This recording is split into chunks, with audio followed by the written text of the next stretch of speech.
Hello and welcome to 5 Minute Math. Today we are looking at the TEKS tool place value chart.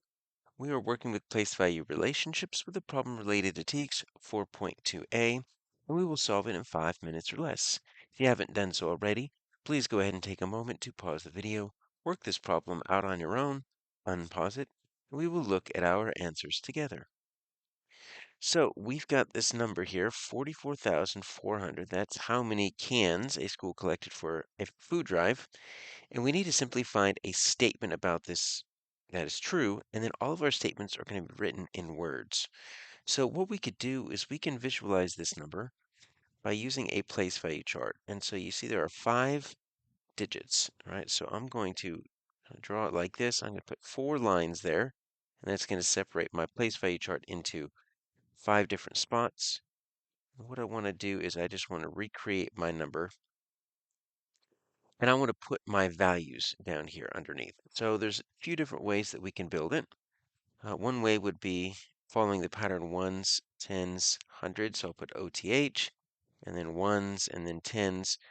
And then what we need to know here is that we've got a comma right here. So this is what we call the ones period. And then this right here, and it goes obviously to the hundreds, but we don't really need it, is the thousands period. So this 4 right here, for example, is in the 1,000ths place, and this 4 right here is in the 10,000ths place.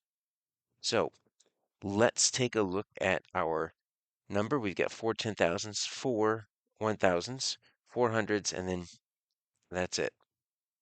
So let's look at each of these answer choices, and we'll see how we can use this place value chart to figure out whether or not it's a true statement.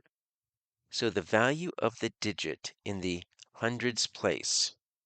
All right, so what is in the hundreds place? I've got a 4 in the hundreds place. And what does a 4 in the hundreds place mean? Okay, so 4 in the hundreds place, well, that means that we are going to have 400. And when we say this is, that means it's going to be equals 10 times the value of the digits in the thousands place. So 10 times, and what's in the thousands place? 4 is in the thousands place. So I've got 4, and then I'm just going to write 4,000 because it's 4,000. So how does that look to you? 400 equals 10 times the value of 4,000.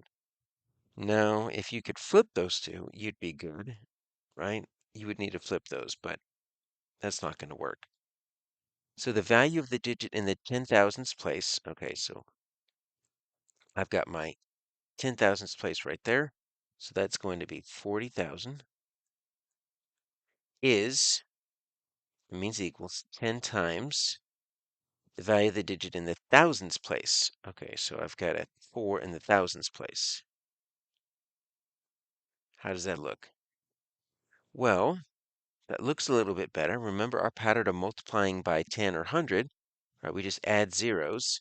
If you add a zero to this 4,000, you'd get the 40,000. More importantly, what they described are two place values that are right next to each other. It's these two right here. And every time you go one place value to the left, you multiply by 10. So that looks like it's going to work because whenever you shift one place value by to the left, it's 10 times bigger. Let's double check C and D.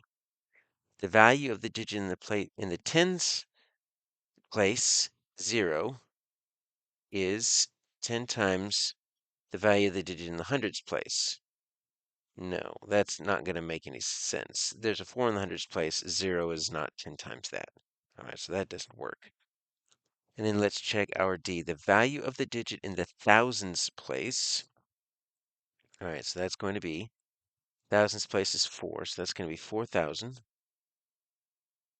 is 1/10 the value of hundreds place, 400. All right, so 1/10 means that's what happens when you move to the right. When you move to the right 1/10 is like the same as dividing by 10. So instead of multiplying by 10, you divide by 10. And 4,000 is not 1/10 of 400. You could flip those, you'd be good. 400 is 1/10 of 4,000, but not the other way around. So that is going to be incorrect. And our answer is going to be B.